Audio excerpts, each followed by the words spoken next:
हाँ बच्चों, तो प्रकाश का परावर्तन हम लोग पढ़ चुके, समझ गए होंगे। लिखना है तो इसे इस प्रकार से हम लिख सकते हैं।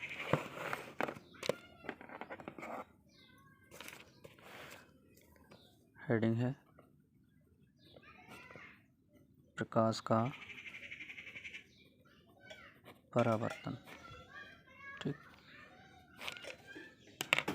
देखो लिखेंगे, जब किसी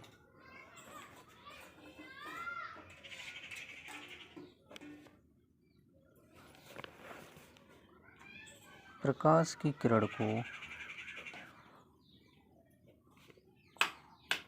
किसी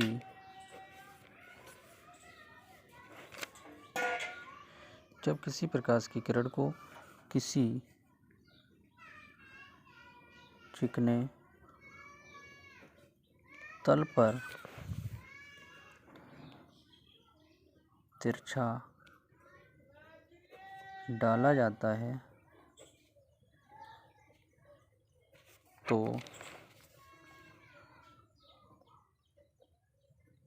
प्रकाश की किरण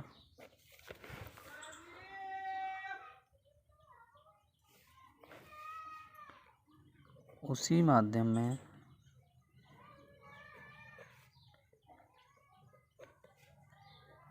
वापस लौट जाती है।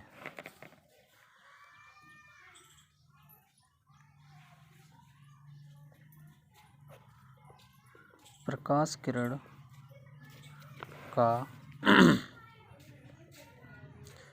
चिकने तल से टकराकर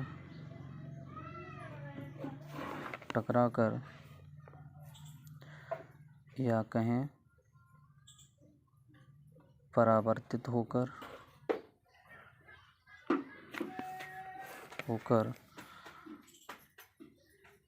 वापस उसी माध्यम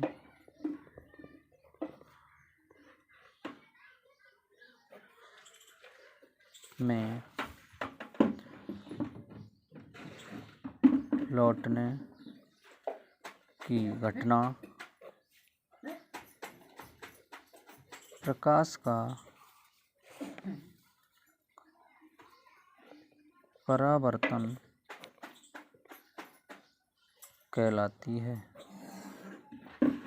ठीक है, तो समझ गए, हम डायग्राम में समझ गए और यहाँ हमने थ्योरी भी लिख दी, क्योंकि आपको नोट्स भी बनाने होंगे। तो कह सकते हैं हम कि जब किसी प्रकाश किरण को किसी चिकने तल पर तिरछा डाला जाता है तो प्रकाश की किरण उसी माध्यम में वापस लौट जाती है। जिधर से आई है प्रकाश की किरण उधर ही लौट जाएगी और प्रकाश की किरण उसी माध्यम में वापस लौट जाती है।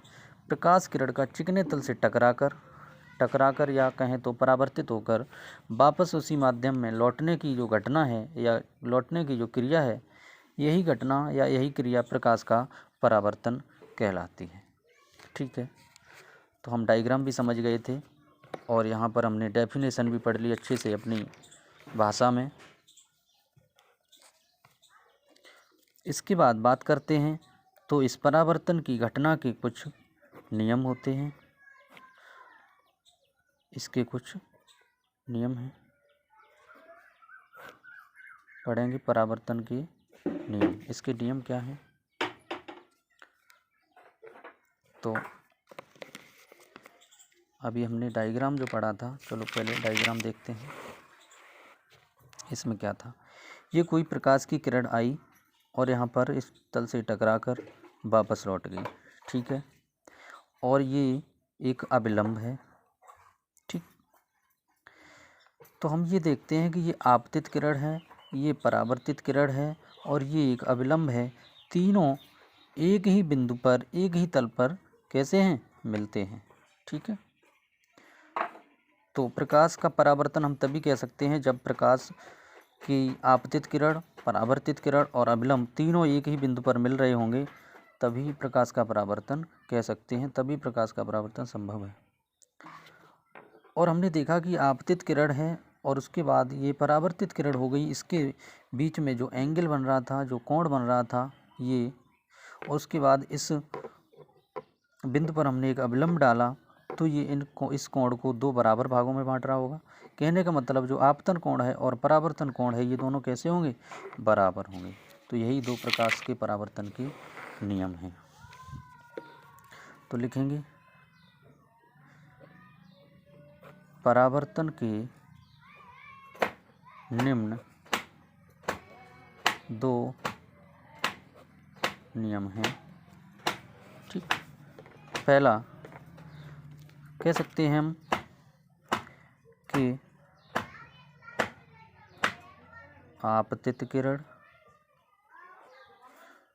कॉमा परावर्तित किरण, परावर्तित किरण तथा अभिलंब तीनों एक ही तल में या कहें एक ही बिंदु पर मिलते। ठीक है, एक ही बिंदु पर मिलते हैं।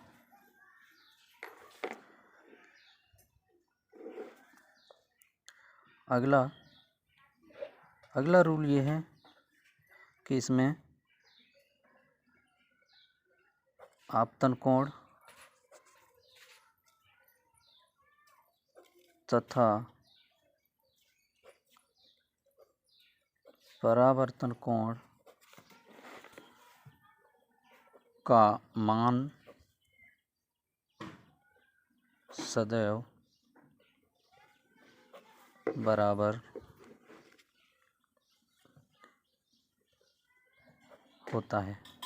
ठीक है, कहने का मतलब आपतन कोण और कोण आई और कोण जो आर हैं वो कैसे होंगे, सदैव हमेशा बराबर होंगे। कहाँ पर, प्रकाश के परावर्तन में। ठीक है, तो आज हमारी फर्स्ट क्लास है। हमने क्या पढ़ा, प्रकाश। सबसे पहले प्रकाश पढ़ा, प्रकाश के गुण पढ़े, प्रकाश का परावर्तन पढ़ा और परावर्तन के नियम पढ़े। लेकिन किसी कारणवश ये आज की जो क्लास है 2 क्लास में हो गई, कहने का मतलब 2 वीडियोज़ में हो गई। कोई दिक्कत नहीं, दोनों कंटिन्यू करके देख लें। ठीक है, और अगला जो पढ़ेंगे हम प्रकाश का अपवर्तन, वो अगली क्लास में पढ़ेंगे। ठीक, तो चाहें तो एक बार इसे फिर रिवाइज कर लें और उसके बाद क्लास ऑफ करते हैं। तो हमने चैप्टर बताया कि प्रकाश है लाइट। प्रकाश होता क्या है कि प्रकाश जो है एक प्रकार की ऊर्जा होती है, एनर्जी है, जिसके द्वारा हम किसी भी वस्तु को देख पाते हैं। कहने का मतलब अगर प्रकाश जहाँ उपस्थित ना हो वहाँ पर हम किसी भी वस्तु को देख पाते हैं, नहीं देख पाते, क्योंकि अंधेरा रहता है, अंधकार होता है। तो प्रकाश के द्वारा ही हम वस्तुओं को देख पाते हैं, देख सकते हैं। बात करते हैं प्रकाश के गुण की। तो प्रकाश के बहुत सारे गुण हैं। जैसे पहला है, प्रकाश एक सरल रेखा में चलता है। ठीक है, प्रकाश कैसा है, सरल रेखा में चलता है। हमेशा प्रकाश सरल रेखा में, सीधी रेखा में चलेगा। और प्रकाश तरंगों के रूप में भी चलता है। प्रकाश कैसा, तरंगों के रूप में भी। कहने का मतलब जैसे इस तरह से,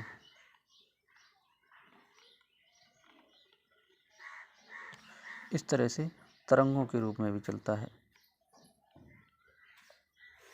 इस तरह से होता है, जैसे ये कोई मिड पॉइंट है तो यहाँ से जितना ऊपर जाएगा उतना ही नीचे आएगा, उतना ही ऊपर जाएगा, जिग जैग करके। इस तरह से प्रकाश इस तरह से भी चलता है। तो एक तो प्रकाश तरंगों के रूप में चल सकता है, दूसरा एक सरल रेखा के रूप में भी चल सकता है। ठीक है, तो ये तरंग होती हैं इस तरह से। प्रकाश के द्वारा ही हम वस्तुओं को देख पाते हैं, जबकि प्रकाश हमें स्वयं दिखाई नहीं देता। प्रकाश को नहीं देख सकते हम, लेकिन प्रकाश के द्वारा वस्तुओं को देख पाते हैं। अगला, प्रकाश पारदर्शी माध्यम में चल सकता है। जितने भी पारदर्शी माध्यम हैं, पारदर्शी मतलब समझते होंगे कि जिनकी हम एक तरफ से दूसरी तरफ देख लेते हैं, जैसे कांच है, जल है, तो ये पारदर्शी माध्यम हुई। तो इनमें भी प्रकाश चला जाता है, चल सकता है। प्रकाश निर्वात में भी चल सकता है। निर्वात भी हम समझते हैं जहाँ पर ऐसा स्थान जहाँ पर कोई प्रेशर ना हो, कोई दाब ना हो, वो निर्वात कहलाएगा। तो निर्वात में प्रकाश चलता है। और जो निर्वात में प्रकाश की चाल की बात करें तो चाल होती है 3 × 10⁸ मीटर प्रति सेकंड। ठीक। प्रकाश किसी चिकने तल से टकराने पर परावर्तित हो जाता है। प्रकाश जब हम किसी चिकने तल से टकराते हैं तो प्रकाश का क्या होता है, परावर्तन हो जाता है, और ये घटना परावर्तित हो जाता है, और यही घटना क्या कहलाती है, प्रकाश का परावर्तन। अगला, प्रकाश किसी पारदर्शी माध्यम में जाता है। जब किसी पारदर्शी माध्यम में जाएगा तो प्रकाश क्या होगा, अपवर्तित होता है। अपवर्तित का मतलब होता है कि अपने रास्ते से विचलित होना, अपने रास्ते से भटकना, अपना रास्ता बदल देना, यही प्रकाश का अपवर्तन कहलाता है। ठीक, अपवर्तन।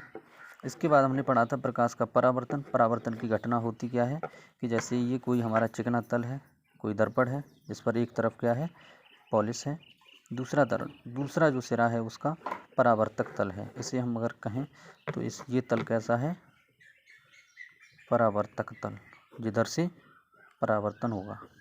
तो प्रकाश की कोई किरण हमने तिरछी डाली, और तिरछी डालने के बाद ये यहाँ टकराई, टकराने के बाद क्या हुआ, इसका परावर्तन हो गया, वापस लौट गई। ठीक। इसके बीच में ये पूरा कोण बन रहा था, बीच में हमने क्या डाला, एक अभिलंब डाला। तो अभिलंब इन दोनों कोणों को ये इस कोण को, एक कोण को 2 भागों में, बराबर भागों में बांटेगा, क्योंकि ये 90 एंगल पर है। ठीक। तो ये जो पूरी घटना थी, ये क्या कहलाएगी, प्रकाश का परावर्तन। तो हम इसे एक डेफिनेशन के रूप में कह सकते हैं, जब किसी प्रकाश की किरण को किसी चिकने तल पर तिरछा डाला जाता है तो प्रकाश की किरण उसी माध्यम में वापस लौट जाती है, और प्रकाश किरण का चिकने तल से टकराकर या परावर्तित होकर वापस उसी माध्यम में लौटने की घटना प्रकाश का परावर्तन कहलाती है। जैसा हम पीछे डायग्राम में पढ़ चुके हैं, देख चुके हैं, समझ चुके हैं।